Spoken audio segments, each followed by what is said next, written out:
You are listening to the new man beyond the macho jerk and the new age wimp. Your host is men's coach Tripp Lanier.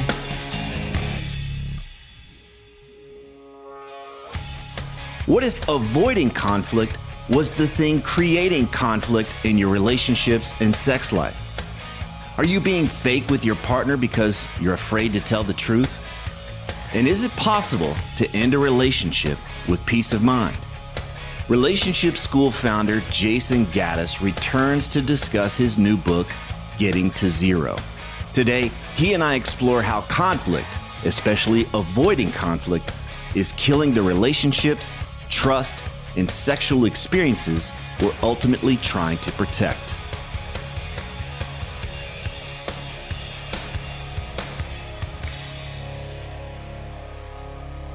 So, I'm reading through your book yesterday, and I start, thinking of scenarios of people that would really benefit from this book, which is about conflict in relationships. And I think most of us think that conflict is this fighting all the time, and we can't get along, we can't see eye to eye. But you've done a great job in here of showing what conflict can get, how the many different forms that it takes, and then obviously kind of how it erodes things. So I want to just dive into that, because I can imagine somebody's like, well, I don't have conflict. My wife and I don't fight. So I'm just going to go through a few scenarios here of people that I know, and just like, oh, this is a form of conflict too. So, the first one is his partner drinks every night, and they're not having sex, and he's frustrated, but he's afraid to push back and say anything because she gets aggressive when he does say something.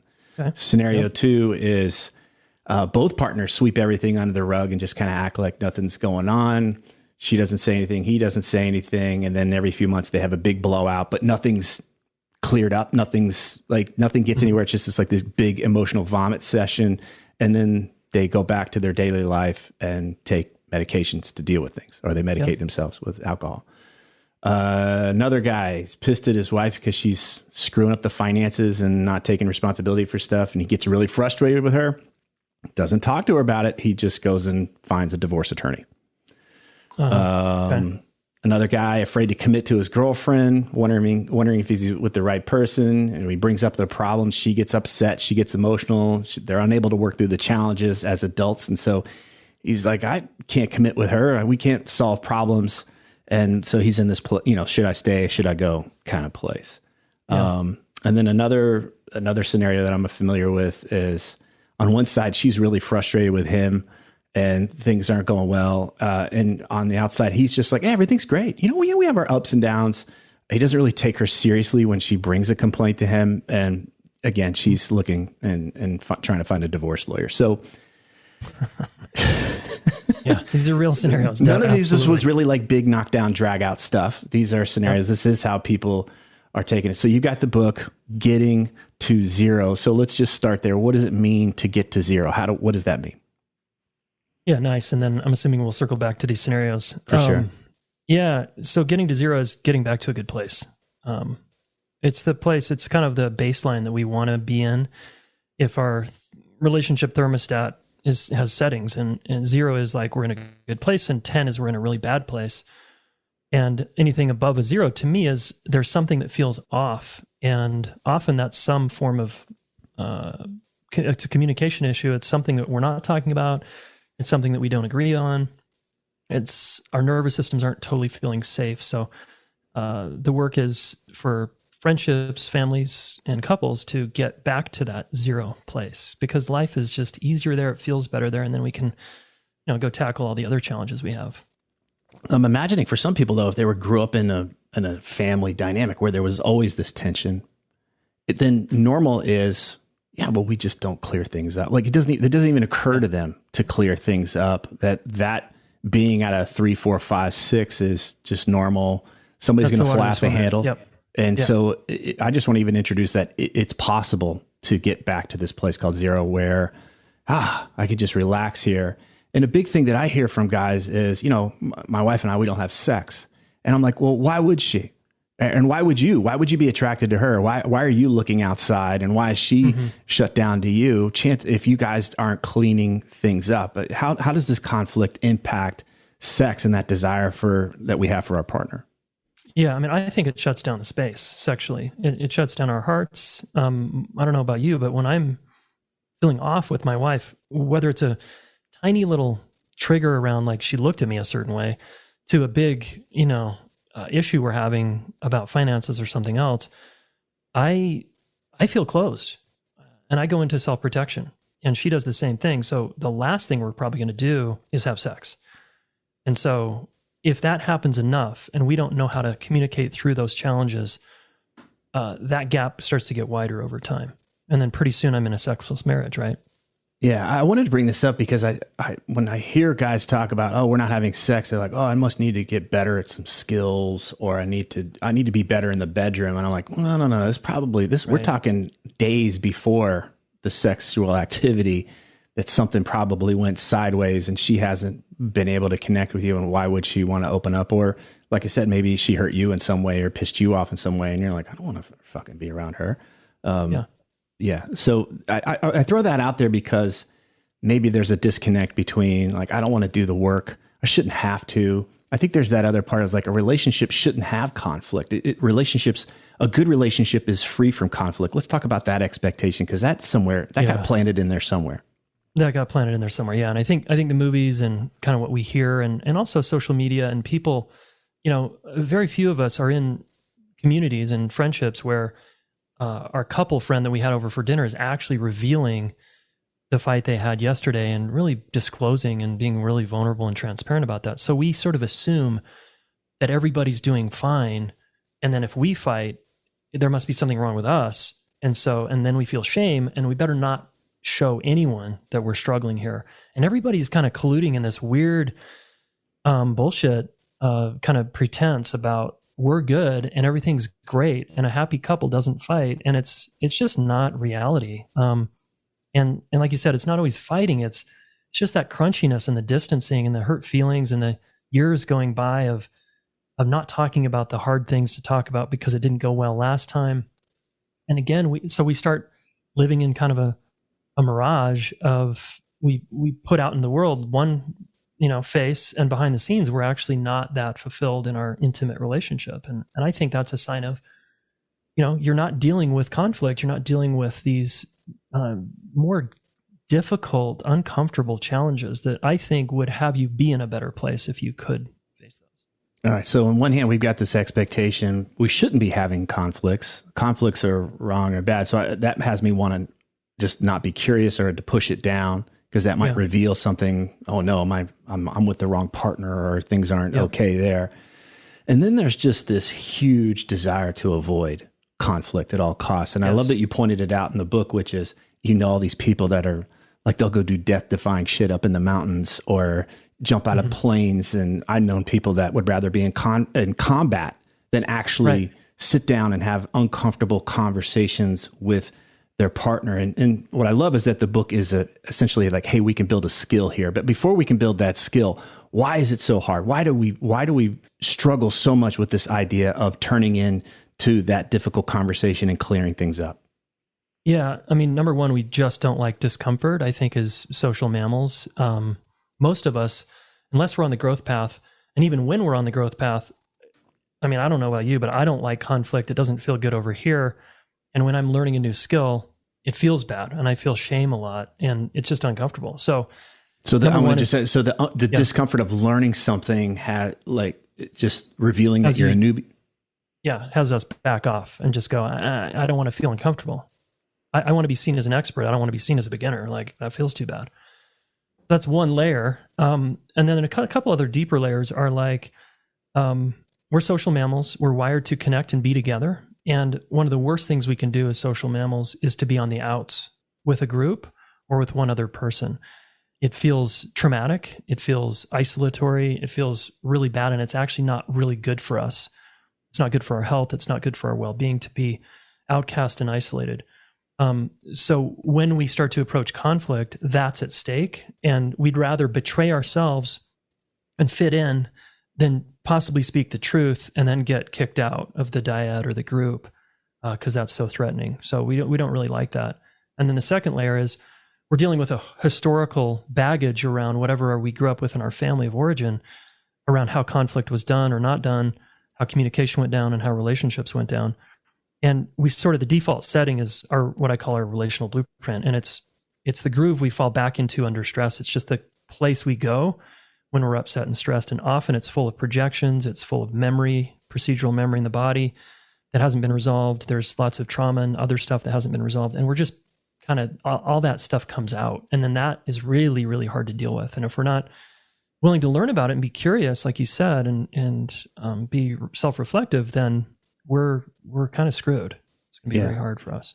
Yeah, I'm glad you bring that up because there's been moments where I can be kind of hot and frustrated with Allison, and she'll point out something to me. It's like, I think this isn't really about me. This might be about something else. She'll do it skillfully, and I'm like, oh right, yeah, this isn't about you. This is about something that happened years ago. I've gotten inflamed, or there'll be times where I'm like, hey, this feels like you're talking to your dad essentially. And it's not me. But we have enough of a foundation in place to kind of raise a flag there and say, hold on a second. I think there might be something a little sideways here.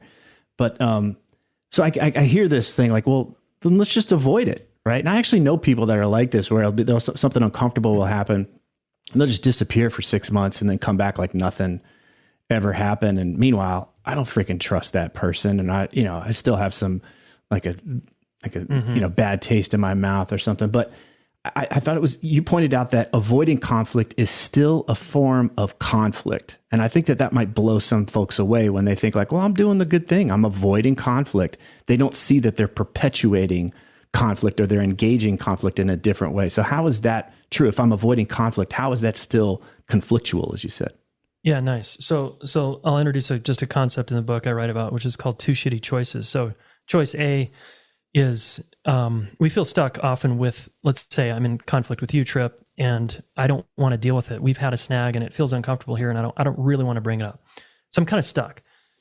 So my choice A is bring it up with Tripp, say something, but Tripp might get mad. It might get worse. He might go away. So I don't like that choice. Choice B is I won't say anything to Tripp, and I'll just keep hanging out with Tripp. But meanwhile, I'll be festering this kind of weird, uncomfortable feeling every time I hang out with Tripp, right? So I call that two shitty choices. Both, we in our minds, we see those as both bad choices. It's a double bind. So we stay stuck where we are, and we often just automatically default to choice B. And I'm saying that actually by avoiding choice A, you're actually creating a conflict inside yourself, because every time I hang out with you now, I have to feel uncomfortable. I don't have to, but I'm going to feel uncomfortable. And that's the inner conflict. So the concept here is every time you avoid an external conflict, you're creating an internal conflict in yourself that now you're carrying around. And I think that's illuminating for people who's like, shit, I don't know if I want to do that. And so I'm introducing, choice A and B.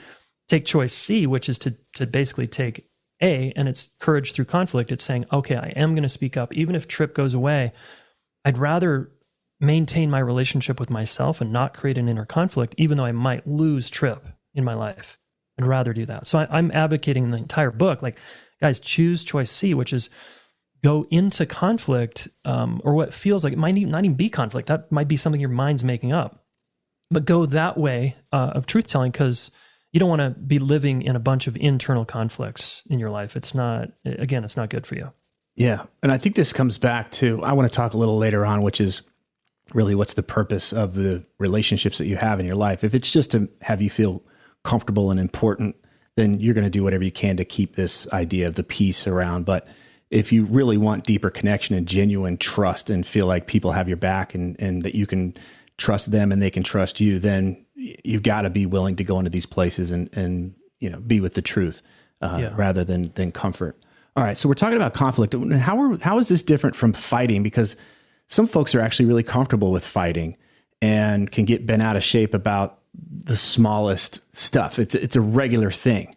Yeah. They're not, in their world, they're not avoiding conflict, but they're not really addressing the big meat of things. So they'll be bitching about who was supposed to, make lunch for the kids or whatever and blowing up, but it's not really about that. What's going on there? why are there landmines essentially in the kitchen every time they walk in? Yeah, well, it's a really important question. I could come at this from a few different angles. So let me see if I can try here. First of all, whenever we blow up and it's been kind of quiet for a while, that usually the blow up usually is a sign of a resentment, that it's a truth that we haven't spoken. And enough times the other person does a thing that annoys us that we've squashed. Well, eventually it's going to come spilling out, especially with another kind of trigger or something else going on. All my resentment might just come spilling out. And then that's the blow up. So I always encourage people to deal with resentments along the way. And then if you're a fighter, if you're someone who frequently fights, like an Italian family, you grew up in an Italian family and everybody's yelling at each other at the dinner table and in the kitchen, and that's just how you related, you might think that's normal. And you might think, okay, it's okay to yell, it's okay to raise my voice, it's okay to talk really loud. But meanwhile, you're overriding your nervous system and how sensitive you probably are. And then you're probably, chances are, causing harm to the person you're with because they grew up in a different family, chances are, and that actually doesn't work for them. And there's a lot more you could learn if you learn to skillfully, communicate in a way that you want to be understood. So can you communicate that way? And I think some people fight to get connection because they feel disconnected. I know I've done that historically sometimes with my wife. Is if she's really distant, I'll kind of start a fight as a way to like get her to engage with me, and it's usually unconscious. I'm not like, I'm going to start a fight. It's just all of a sudden we're fighting and she's like, dude, did you just like try to do this because you want connection with me? Like, what's going on here? I dated a woman that was like that. I was really confused. I grew up in a, really repressed family. She did not. It was very loud and boisterous. And it was like, she's yelling and screaming and taking her clothes off at the same time. Like, what the fuck is going on here? This is really uncomfortable. Like, that was like, yes, we're connecting. And now I'm feeling intimate and I'm turned on. I want to be close to you. And I'm just like, get away from me. Yeah. Okay. Yeah. I'm glad you brought that up. Yeah. So this point that I like, that there's this resentment and it's an indicator that we're not really, I was people like, oh, they got in a fight. There was this big thing. And what if it led to violence? Oh, they were fighting over dinner. It's like, no, they were not fighting over dinner. There has been something underneath the surface for a long time. Yeah. And the avoidance of that is what contributed to, finally, there was this volcanic eruption of all this pent up energy and resentment. Okay. And so there's still that fighting can be a way that we're avoiding things. That's the point I wanted to make, is like, we might be fighting, but we're really not addressing these things and getting back to zero. Yeah. I mean, great point. I have that there's 5 types of fights, and we're sort of talking about 2, which is a surface fight and a resentment fight. And a surface fight is about who dropped off who at school or packing the kids' lunches, and it turns into this huge thing. Well, when it turns into the huge thing, it's a tributary, that surface fight is a tributary down to a resentment that's older and kind of festering, like a festering wound that just hasn't been addressed. So if you stay up here on the surface fighting about the thing, that the kids' lunches, you're missing the point. And you're missing no, there's actually something you two aren't really addressing. And what if you got more honest and just said, okay, the crime doesn't fit the energy here, like in terms of, wow, there's a mismatch. And what is that? Why am I so livid about the lunches? It's actually, you know what? I remember 4 years ago, we had an agreement about who was going to do what with the kids. And I've been making their lunches for 4 years, resenting the hell out of you because I never wanted to do this in the first place. And I agreed. I said yes when I really meant no. And so I'm resenting you because of that. It could be like that. Okay. Let's switch over to being triggered now, because I'm imagining that if we're wanting to try to solve a problem to get back to zero, it's really hard to do this if we're in a place where all we hear are the fire alarms and we're in the past, and whatever happened in the past, or we're in some projection about, some things we're not actually in the moment and able to deal with. So let's talk a bit about being triggered. And it's sometimes just even noticing, it's really hard to notice that we've been triggered, because usually in that moment we feel self-righteous. Like I'm angry and I get to be angry because of A, B, C. So talk a little bit about that. What do we do? How do we recognize it first and foremost? Nice. Yeah, I think it's important for the listener to it's like, ask yourself, how do I know when I'm triggered? And for example, I used to get triggered in my partnership many years ago, my default setting, because of what I learned as a kid, is to shut down. So I wouldn't get big. I call it, we have 4 disconnectors. We posture, we collapse, we seek, or we avoid. And I was more of, in my nervous system, it's more comfortable to shut down, which is a collapse, and then avoid and kind of pull away and just get quiet. So for some people, that's going to be your sign that you're triggered and you're upset, and you're not at a 0. You're shut down, you're reacting, and you're going into your shell as a way to protect yourself. So you might be only a 2 or a 4 on this trigger scale that we're talking about, but you're still triggered. And it's worth getting curious and being like, yeah, what was it that shut me down? What did I do? What did the other person say? What happened 4 days ago? Because I would stay I don't know about you, but I would stay shut down for weeks sometimes. And alcohol was the only thing that had me feel better. Alcohol and getting outside, like climbing or doing something fast moving, some kind of extreme sport. And I think a lot of us aren't even aware, like you're saying, that we are in fact triggered. We're in some low grade reactivity because of some relational dynamic that happened weeks ago or days ago or hours ago. So that, I think each of us has to ask, do I puff up and posture like a porcupine? Do I collapse like a hermit crab? Do I seek and get kind of anxious like a golden retriever? Or do I avoid, kind of like a feral cat? I don't want anyone to touch me or be near me. Yeah, I noticed that one of the things that lets me know that I'm triggered is I'm building a case against this person. Like, oh, well, here's why they're wrong, and here's where they get wrong, and here's where they need to improve, and here's about, and I just like my whole focus is them and where they screwed up and what they need to improve, and like that whole thing. But I'm like, oh, this is exhausting. All of my attention's on trying to right this injustice and feeling self-righteous in the process, and instead of getting curious, like where you talk about in the book, it's like, what's my part in this? What can I do? That person, is not here, or yet I'm not able to connect with them around this. But that's just great to come back to the moment. Like, oh, is this really where I want to hang out? Like, is this, totally. Is this a productive place? Right after that? Like, how do you get out of that when you're in that building a case place? Just recognizing it's helpful. And then if I can talk to somebody, it can be helpful, and just name it, just even naming it. Right. I'm building a case. You could just name that out loud, right? And it might even just be helpful to just simply be like, I'm pissed. And then from there, it's like, I'm hurt. That person hurt me.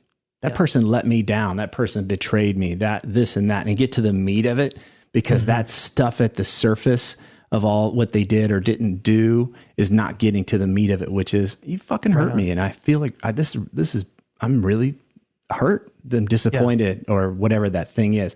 I don't want to usually own that part. I don't want to reveal that I've been vulnerable. That's vulnerable. Right. And I don't even want to, there's even shame of like, how did I let you in to do that? Right. Yeah. So there's kind of navigating that.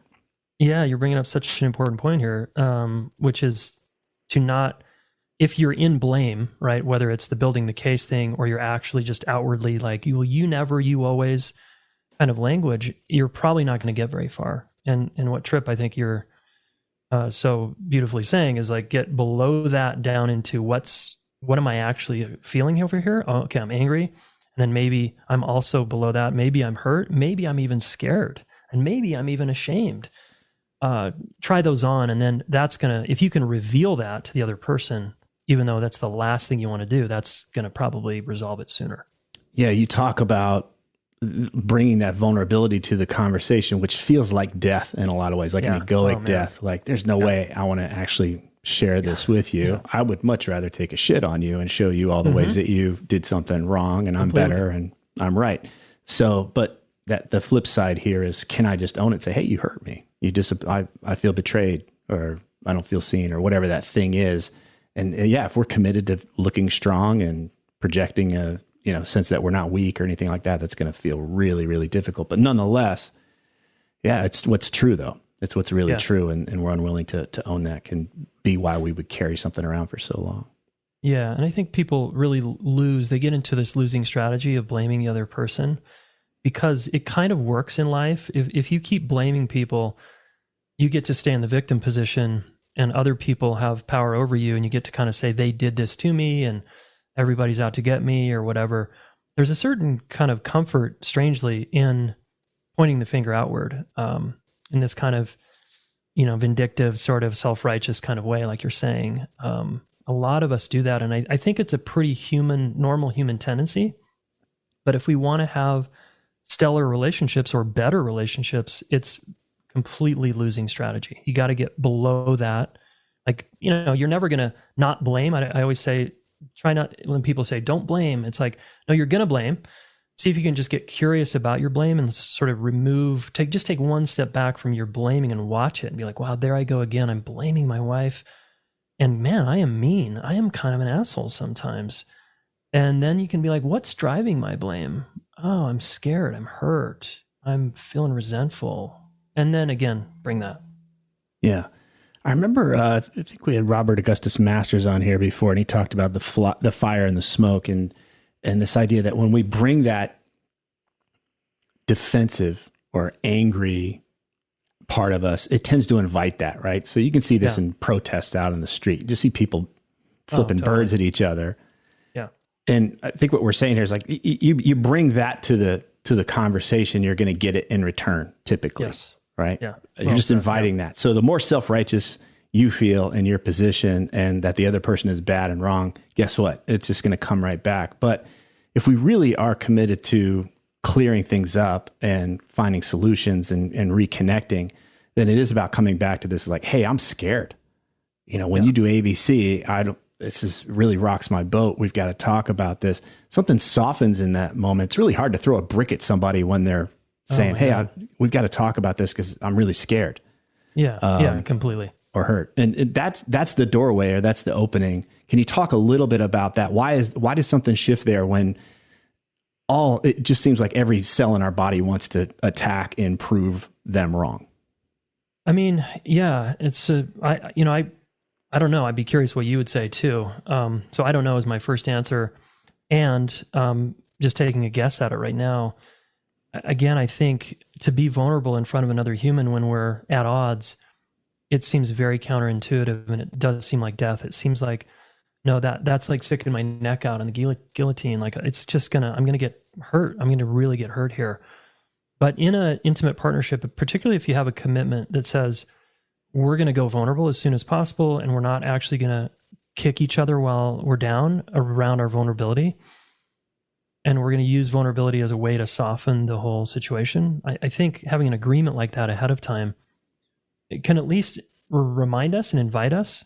And I know recently I had an interaction with my wife where I didn't know she was feeling shame. And the moment she mentioned she felt shame, and I was in blame, of course, and I was feeling self-righteous. The moment she mentioned shame, my weapons just fell out of my arms, and I was done. And I was like, oh, fuck. It just completely shifted the dynamic in like seconds. And that allowed us to turn the corner around this snag we were in. Yeah. I want to try and shift this conversation a little bit, because I can imagine that it's hard to separate it from weakness, which is a huge, we're deeply committed to avoiding weakness most as men, right? There's just this innate, because, if you were weak in the group, you got your ass kicked essentially. Yes. So there's this real commitment to avoid that weakness.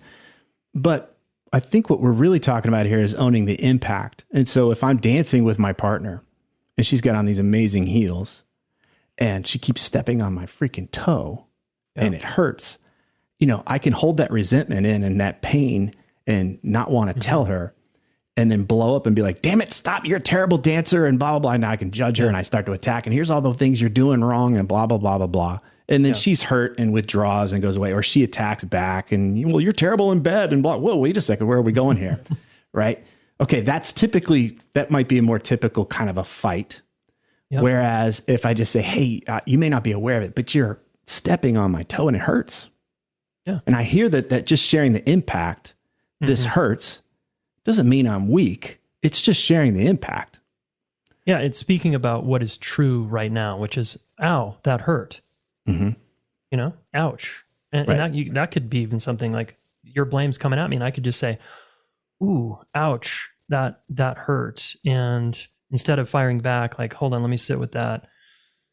Ooh, that that stings. And then if I can even go further inside, and I might be able to show the person some emotion, or just like really, it kind of, like you're saying, when we share impact, it can kind of slow everything down. Because most of us, if we're mildly empathic people, the moment we see there's impact of my behavior on you, the other person, we go, oh shit, we kind of wake up a little bit, right? That's kind of what you're saying. Yeah. And I think that it helps us get from a place of, I want to be right. I want to win. Yeah. I want to have power over my partner, which is different than I want to hurt them. Yeah. Very different. Very different. And I think when we see we've actually hurt somebody, it's like, oh, well, that wasn't really what I wanted. That's not satisfying unless you're a sociopath or something. Yeah. Right. Okay. Which does happen. It does happen. Yeah. Unfortunately. Yeah. And I think back to the weakness thing is, again, most of us, especially us guys, don't want to be seen as weak. And one of our big triggers, especially in a conflict or a miscommunication, is we don't like it. We have a button around not getting it right, not doing it right. Something about there's a right way. And to be seen as I'm not doing it properly, that can feel so, shameful if you're like, really like, oh, I'm not actually doing it right. And I feel some shame about that. That's kind of this vulnerable place. But most guys are posturing over that, saying, don't see that about me. Don't see that weakness. It's tricky with us guys here. Yeah, it's tricky. Relationships hard. And that's why I appreciate the book. It goes deep. You got a lot of skills. You got a lot of things to help us kind of navigate that world. And I want to come back to, I'm imagining somebody might be listening right now, and they might be in a place like, okay, I want to start a new relationship. And let's talk about their programming they may have going in around conflict going into this new relationship. If we could help them out, what might be some better or healthier views on conflict going in, instead of, well, conflict means I'm with the wrong person? Yeah. Most of the world's leading kind of relationship nerds like me would say, and I've interviewed them all at this point pretty much, and they all say the same thing, which is the most successful relationships all have one thing in common: the willingness and the ability to work through conflict. So if you want a successful, whatever that means to you, partnership, you've got to embrace the idea that after the honeymoon stage, things are going to get crunchy. And to me, it's the third stage of partnership. I have a 7-stage kind of model. The third stage being conflict and challenge. And if you can't, most people don't even get past that stage. In order to get past it, it's kind of a transcend and include thing, right? You have to continually get better and better at working through your differences, because the differences are going to come out when the drugs were off. And that's to be celebrated. It's like, sweet, now we're like in it. Now we're going to actually get to know each other here in a much deeper way, because all of your shit's going to come out and my shit's going to come out, and we can learn to love this whole mess and learn how to communicate more effectively in the process. That's love. Like, love is this journey of learning how to be with someone who's very different from you, who you might even dislike at times, and there's behaviors of theirs that are very upsetting. So if we can have kind of that mindset, this mindset of embracing the discomfort. Of course, we're not talking about abuse and things like that, of course. So that's assumed here. But just embracing just general anxiety, depression, discomfort, stuff that's going to go down between us. That's a real partnership. And that's where the magic is. And you can get deeper and have a stronger, I think, more secure partnership long-term if you're willing to engage in some conflict. I think, one of the things that I'm so grateful for with Allison, my wife, is that we both have a deep sense that we can work it out. Like, whatever's going to come up, we will work it out. And that's such a wonderful feeling. And what that does is it gives us a lot of space and freedom to explore things. I know of others that it really feels like it's not, whatever comes up is we're not going to be able to work it out. So we don't talk about ABC, and we don't bring this up. Like, everything is so fragile. Yeah. And so there's a sense of, if I'm a guy and I'm in my relationship, and one of my core values is I want to feel more free in my life. But nonetheless, when I go home and I'm around my partner, I have to essentially zip it up and play a role and put myself in a box That's not an inspiring place, right? So if we are committed to freedom, aliveness, love, and peace of mind, then it's this willingness to go into these places. But yeah, it requires this ability or this skill set to come back to and say, we can navigate this stuff. I can go out to sea and we can encounter a storm and we'll be okay. Not, we're just going to get really good at avoiding shit. Yeah. I mean, I talk about this in the book, but it's an important point to underscore here, which is people do this kind of shit. They take that approach with relationships, like tiptoeing and I better not be me here. Ooh, I better not say the truth because it might actually really rock the boat here. That is a child approach. Like that's what kids do when they don't want to get hurt by the big people in a family. And so they squash their truth and they go into all kinds of strategies to try to avoid conflict and avoid more hurt and pain and carnage in the family system. And that works. And so people play that out as adults. They're in strategies because they don't want to get rejected or they don't want the other person to leave or they don't want more discomfort. I'm like, guys, that is a losing strategy. It's kind of a winning strategy for kids. But for adults, it's relationship killer. It's intimacy killer. It's kind of a fake relationship. So practice in dating from the start being yourself. And I know that's so cliche, but it's bring who you are to the table over and over and again. And it'll filter out all the people that are fucking not good for you. And it'll bring in people who want all of you. And then you can start to create the kind of foundation that Tripp's talking about here with his wife, which is what I would call a secure home base, where it's a launching pad and it's a safe harbor. So they feel, it sounds like to me, you guys, and I know this about your relationship, you feel safe and secure in that partnership to have conflict, to have the discomforts, because you know it's going to be okay in the end. You know, that's huge, but that's earned. You guys earned that through effort, right? And taking risks. Yeah. It's not a product of getting better at avoiding stuff. Yeah. Or finding the right, you found Allison and gosh, geez, everything was just great from the start, done.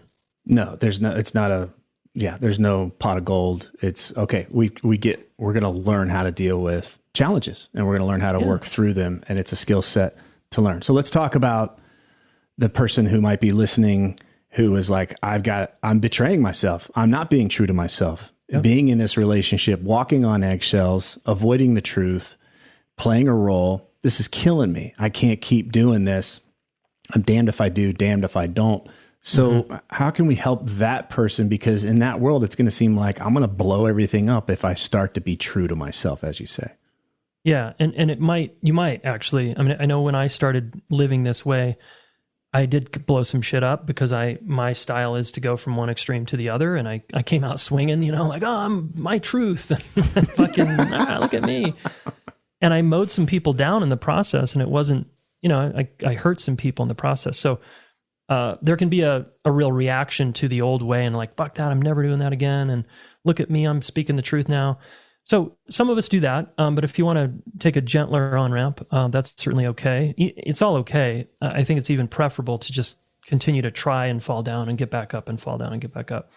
But one of the first things we can do is retrain, and give a heads up to our person or the people in our lives that we are on the move, and we've been in a box for many decades, and we're tired of being in that box, and we're going to start telling the truth. And is that okay? Hey, Tripp, is it okay if I've been holding back in our relationship and I've been kind of playing small and I've just been scared, honestly, man, to be myself. And I'm seeing this everywhere in my life. And would you be the kind of friend that would support me in bringing the truth, even if you get pissed off and it upsets you? Would you be willing to support me in that? So we can enroll our friends. We can enroll our closest person, our partner, perhaps. And if the person's a no, and they might say they're a yes, but they actually act like a no, then again, that's information, right? I love how there's an invitation there and like, hey, this is what's up for me. And, would you be on board? Right. Instead of just coming out like, oh, I went to this freaking workshop and now I'm enlightened and boom, everybody's a moron and I'm going to act my way. And, there's this, that can happen. And then the second part about what does it mean to speak the truth? Because I see people get in this place and they think that speaking their truth means spraying their judgments. Right. Which is, I've been withholding the fact that I think you're a douchebag, or I think you're terrible at ABC. It's like, I'm just telling the truth. I'm just bringing my truth, which I think what might be better, and this is my take, is be honest about what you're wanting. Be honest about what you're thinking and feeling. I'm not really interested in your judgments. That doesn't help me a whole lot if you just want to come out and attack me. But if I'm not doing something well, what's your request? What's your proposal? Mm-hmm. Can you offer something there? Nice. If you're not liking how something is done, can you bring another thing to the table instead of just throwing shit at me? I think that again, that's part of that invitation. Hey, I'm not really happy about how things are going. It's hard for me to admit that, but that's what's true for me. Yeah. Would you be open to ABC? Could we do that instead? And that's, to me, is speaking your truth instead of spraying, hey, you're a shitty person or you're terrible at ABC, and then expecting them to do something different or figure out what you want for you. Yeah, because that relationship hasn't earned the right to have that kind of transparency and honesty where we just air judgments to each other in a safe way, and we can actually start to work through them. You're not there yet. And you can have relationships where you can air your judgments, but there needs to be consent, and it needs to be like, well, do we have the capacity to tolerate what kind of conflict this might create in our relationship? So I'm with Tripp. I wouldn't go there. What you can say instead is, I have some judgments that I've been holding back, and I don't actually, it's not good for me to air them. I'm working through them on my side, but I'd just rather have a more honest relationship if you're up for that. You could say that, but you don't even need to say that. And it's this ownership, really, that you've been scared, you've been holding back, and you'd like a deeper, more honest relationship, and are they up for it? Mm-hmm. Okay. And I'm imagining, there's somebody listening, which is, I'm willing to do all this relationship work, and my partner is not willing. It's easy to slip into victimhood there, right? Well, I can't do anything because my partner's not on board. How do we navigate that?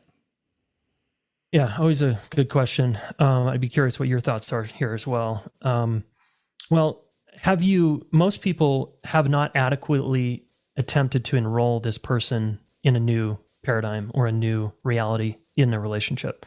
Usually it comes out as, you should listen to this podcast. You should read this book. You should change, which is the basic message is, I don't accept you as you are. I don't love you as you are, and you should change. That's kind of what gets communicated. And the other person usually feels judged, criticized, and shuts down and is not inspired to change. Unless, of course, they're scared shitless to lose the relationship. They might posture over all their stuff and try to change for the other person, which never lasts. We both know that. So I don't recommend that approach. And you have to get very skillful if you want to enroll the person.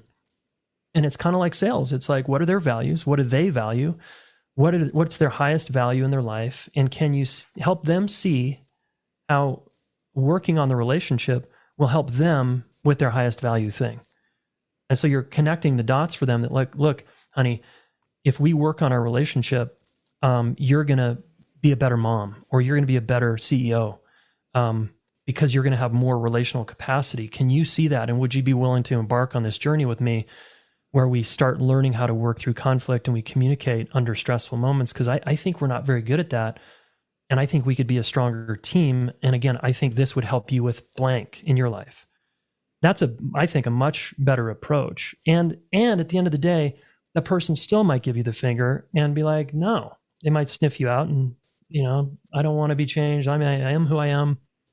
And you have to decide, do you want to be in a relationship that continue to choose to be in a relationship that does not have the capacity to weather the storms and work through adversity together like a team, or not? Yeah. I think it starts to create a very obvious fork in the road. Yeah. Yeah. I've helped a lot of guys navigate this terrain, and I had navigated in a previous relationship, and I realized that I wanted to have peace of mind no matter what happened. I didn't want to stay in the relationship if it meant I would feel like I was betraying myself. And I also didn't want to leave the relationship feeling like I didn't give it a shot. Yeah. And so I had to dig deep and say, okay, well, what would give me peace of mind, even if it went sideways or it didn't work out? Mm-hmm. And it helped me to remember that the relationship is one thing and the dynamic is another. So how am I contributing to this dynamic? The dynamic is what's not working for me. Yeah. On a deep level, I love and care for this person.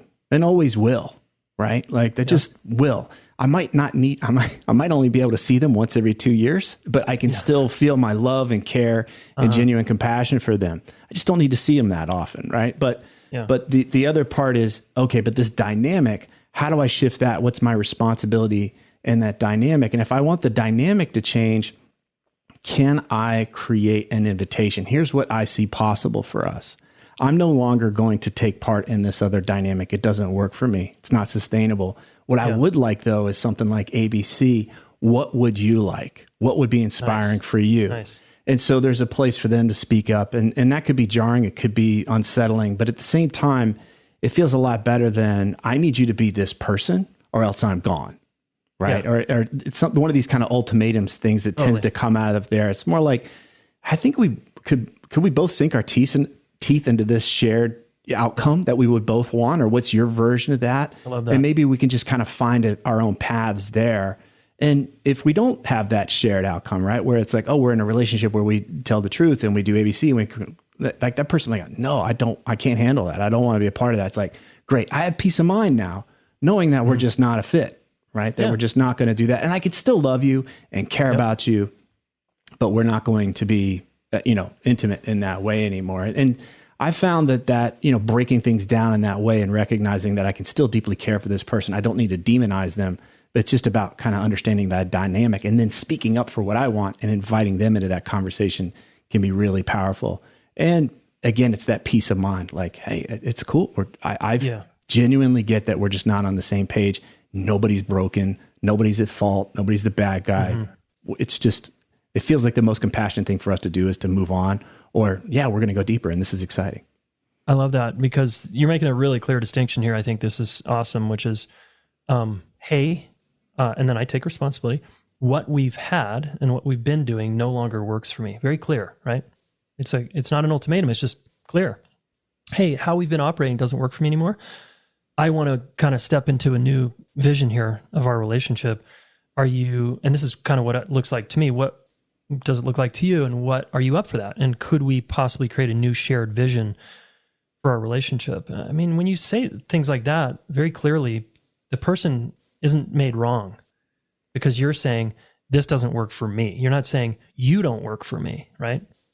Yeah. It's more along the lines of like, hey, I don't really like pineapple on my pizza. I don't need to launch an attack against you because you do. And again, people might get triggered because they create meaning or they go into their past or whatever. But essentially, that's where we can work with somebody to kind of help us navigate that. But I think ultimately, again, it's about coming back to where can I be open-hearted and caring for this person, even if that means we're not, in the same house together. Totally. Super solid. Yeah. All right. Well, I think this has been really solid. Okay. Tell us about the book. Where do we get it? And what do you got going on? Fill us in on Getting to Zero.